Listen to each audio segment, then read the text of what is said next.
پاکستان کی زندگی دو حصوں میں بانٹی. ایک وہ پاکستان جو سن 47 سے سن 73 تک ہے, اور دوسرا وہ پاکستان جو 73 کے بعد آج تک ہے. اس پاکستان میں رول آف دا لا, عوام کے اختیار, اور جو باتیں آج ہو رہی ہیں جو آج کے بینیفیشری نہیں ہیں اور ان کو جو گلا ہے, یہ آواز جب محترمہ فاطمہ جناح نے اٹھایا تو وہ بھی غدار نکلی. پاکستان میں اگر پہلے دن اس سب پہ کھڑا ہو جاتا تھا, آج ہمیں یہ سب کچھ نہ دیکھنا پڑتا. تاریخ کے اسٹوڈنٹس یہاں بیٹھے ہیں, جب پاکستان بنا پاکستان میں 2/3 اکثریت خدائی خدمتگاروں کی تھی. حکومت, سٹنگ گورنمنٹ, ڈاکٹر خان صاحب اس گورنمنٹ کی لیڈنگ رول میں تھے. 12 دن کے اندر اندر خدائی خدمتگار تحریک کی 2/3 اکثریت والی حکومت اس کو زبردستی گرا کے ان سب کو جیلوں میں ڈال کے 1/3 اس وقت کی مسلم لیگ قیوم خان کو حکومت دی گئی. اس دن اگر پاکستان میں عوام کے اختیار کے لیے پاکستانی کھڑے ہو جاتے, آج ہمیں یہ دن نہ دیکھنے پڑتے. لیکن بدقسمتی سے یہاں پہ کھیل بینیفیشریز کا اور افیکٹیز کا چلتا آ رہا ہے. کل کا بینیفیشری آج کا افیکٹی ہوتا ہے, کل کا افیکٹی آج کا بینیفیشری. جب وہ بینیفیشری ہوتے ہیں ان کو سب قابل قبول ہے. پھر ملک کے ساتھ جو ہو خیر ہے, ہم نے مسنگ پرسن کی بات نہیں کرنی. یہ ابھی بدقسمتی سے قصہ مسنگ پرسن سے شروع ہوا, لڑائی میں آخر میں سینٹ اور یا پارلیمان اور عدالت کو آمنے سامنے ہونا پڑا.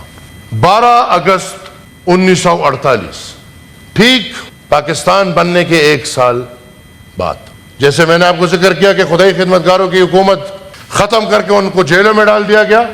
اس بیچ باچا خان اور قائد اعظم کا رابطہ ہوا, اور قائد اعظم نے یہ فیصلہ کیا کہ میں باچا خان کے پاس آؤں گا, خدائی خدمتگار مرکز ہمارا سردریاب. لیکن کیریکٹرز تھے. وہ باچا خان جو پارلیمان میں آ کے وہ لاز لیتے کہ میں تقسیم ہند کے خلاف تھا, لیکن آج جب پاکستان بن گیا, پاکستان ایک حقیقت ہے, تو آئیں اس پاکستان کو بناتے ہیں. اور وہ انہوں نے اپنی ساری سروسز, خدائی خدمتگاری کی جتنی بھی سروسز تھی, وہ پاکستان بنانے کے لیے محمد علی جناح صاحب کے سپرد کی. این اس وقت جب محمد علی جناح صاحب سردریاب آ رہے تھے تو قیوم خان نے کہا کہ آپ کو مار دیں گے. خدائی خدمتگار اکٹھے ہوئے ہیں, وہ آپ کو مار دیں گے. خدائی خدمتگار پشاور سے سردریاب تک تیاری میں پکڑے ہوئے تھے کہ مہمان آ رہے اور آج ہم ایک نئے موڑ پہ جائیں گے. مہمان نہیں آیا, مایوسی ہوئی, سٹرائک میں بدل گیا, سب کو پکڑ لیا. 12 اگست 1948 ہمارے پختون بھائی بہنیں وہ کہتے کہ یار یہ انگریز کو تو نکالنے میں ہمارا بے بنیاد نکل گیا. انگریز کو کس نے نکالا؟ جی 2:30 بج رہے ہیں. انگریز کو کس نے نکالا؟ انگریز کو فوجی نے تو نہیں نکالا, یہ تو فوجی تھے. تب بھی سلوٹ, آج بھی سلوٹ, ان کو تو تنخواہ اس کی مل رہی ہے. انگریز کو تو نکالا قوم نے. پختونخوا میں خدائی خدمتگار نکلے, ان کو ہم نے نکالا, ملک کو آزاد کیا. اس آزادی میں بھی ہمارا نقصان ہوا. ملک بنا, آزاد تو نہیں ہوا. جب ملک بن گیا پھر بھی نقصان. تو انہوں نے سوچا کہ بھئی ہمارے سب لیڈران قید ہیں, لہٰذا ہم ایک سٹرائک کرتے ہیں. اور وہ سٹرائک بھی کسی کے پاس بندوق نہیں, کسی کے پاس کچھ بھی نہیں. ایک پرامن خدائی خدمتگاروں کے بارے میں جس نے بھی پڑھا ان کو پتہ ہے کہ وہ عدم تشدد کے پیروکار تھے, اور وہ عدم تشدد پہ ان کا سارا نظریہ تھا. کیا ہوا اس احتجاج پہ؟ آپ کے پاکستان کے فوج, یہ اگر آپ لوگوں کو نہیں پتا, یہ آپ کان کھول سن لیں, کان کھول لیں, نہتے شہریوں پہ گولیاں برسائی گئی. گولی پاکستان کے فوج نے, انگریز نے نہیں, انڈیا نے نہیں, اسرائیل نے نہیں. ظالم کی بات کرتے ہیں, سب سے بڑے ظالم تو ادھر رہ رہے. پاکستان کے فوج نے کھلے عام گولیاں برسائی. 600 سے زیادہ شہید اس میدان پہ. ہمارے چارسدہ کے عورتیں بچے گھروں سے نکل آئے کہ خدا کا خوف کریں, گودوں میں اپنے بچے لے کے آ گئے, سروں پہ قرآن نکل کے لے آئے کہ آپ کیا کر رہے ہیں.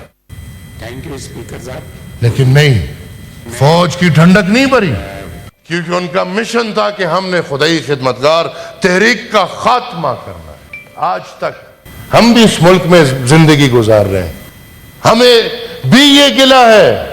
ایک ایک شہید کو ہم یاد کرتے ہیں, ایک ایک شہید کے ساتھ ہم روتے ہیں, اچھا اس میں وہ فوج کا ہو, وہ پولیس کا ہو, وہ کسی بھی قوم کا ہو, کیونکہ ہم اس سب سے گزرتے ہیں لائسنس اپنے تو ہم اس دکھ میں ہر کسی کے ساتھ ہوتے ہیں. لیکن میرے پاکستان کے بھائیوں بہنوں, میرے حلقے کے لوگ بھی آج تک لائسنس بھی نہیں ہو سکا. وہ 600 سے اوپر شہداء کا انصاف تو چھوڑ دیں, ان کا ذکر بھی نہیں کیا. مشرق علوم کے اسٹوڈنٹس بیٹھے ہیں, کہیں کتابوں میں بھی یہ بات نہیں سنی ہوگی. الٹا کیا کیا ریاست پاکستان نے, جو میت میدان پہ پڑی تھی, یہ حکم ہوا کہ تاریخ میں میرے خیال میں کربلا ہے, یہ حکم ہوا کہ میدان میں جتنے بھی میتیں پڑی ہے ایک میت نہیں اٹھا سکتے تب تک جب تک اس پہ سرکار کا خرچہ ہوا ہے. سرکار کا کیا خرچہ ہوا ہے؟ گولیاں چلی. جب تک اس خرچے کے پیسے موازنہ سرکار کو نہیں ہوگا تب تک یہاں سے ایک میت نہیں اٹھے گی. اس میں بڑے غریب تھے, باچا خان جیل میں تھے, انہوں نے جیل سے حکم کیا اپنی زمین بیچ کے ان لوگوں کا جرمانہ جمع کیا. یہ نہیں کیا کہ جا کے جی ایچ کیو پہ حملہ کرو, یہ نہیں کیا کہ جا کے پی ٹی وی پہ حملہ کرو, یہ نہیں کیا کہ جا کے پارلیمان پہ حملہ کرو, بلکہ نہیں, آپ اپنے چاچا سے سن لے, وہ سنا دیں گے آپ کو. بلکہ انہوں نے اپنے حصے کی زمین بیچ کے سرکار کو وہ موازنہ دیا اور حکم کیا کہ اپنی میتیں اٹھاؤ. پھر ہم پختون قوم, بلکہ یہاں پہ سب قومیں ہیں جو بیٹھے ہیں, ہماری غمی اور خوشی واضح ہے الحمدللہ. چھپی ہوئی نہیں ہوتی کہ ہم لوگوں سے چھپائیں کہ ہم نے مثال میت ہے, کوئی مرا ہے یا کسی نے شادی کر لی ہے. ہماری سب کچھ واضح ہوتا ہے, بچے بھی واضح ہیں, شادی بھی واضح ہے, غم بھی واضح ہے. کیا ہوا؟ جس گھر میں میت, اس ہر گھر کے باہر تیسرے دن سرکاری بینڈ باجا بھجوایا گیا. یہ دیکھیں, ٹھنڈک نہیں مل رہی تھی, سرکاری بینڈ باجا بھجوایا گیا, اور جس جس گھر میں دعا فاتح خوانی ہو رہی تھی اس میں اس کے باہر کھڑے ہو کے بینڈ باجے بجائے گئے. میرے ساتھ کھڑے ہوں گے؟ کیا ان شہداء کا حق مانگیں گے؟ یہ کبھی نہیں ہوگا, کیونکہ یہ پاکستان. آتا ہے ایوب خان, اور ایوب خان کا وہ دور ہے جب پاکستان پر پھیلاتا ہے. مقبوضہ بلوچستان, تب تک بلوچستان بیچارہ آزاد تھا, مقبوضہ کشمیر, مقبوضہ ملکنڈ, بلکہ جتنے بھی پرنسپیلٹی سٹیٹس پاکستان کے اندر تھے, ایوب خان کسی کو پکڑ کے, کسی کو دکڑ کے, کسی کو تپڑ مار کے, جو ابھی تک ہو رہے, ان سب پرنسلی سٹیٹس کو زبردستی پاکستان میں ملاتا ہے. اور آج جس مینڈیٹ کی بات ہو رہی ہے, تو اسی مینڈیٹ کی خاطر جب ہمیں یہ شوق چس کہ نہیں بھائی پنجاب پاکستان ہے اور پاکستان پنجاب ہے اور اس کے علاوہ پاکستان کچھ نہیں ہے,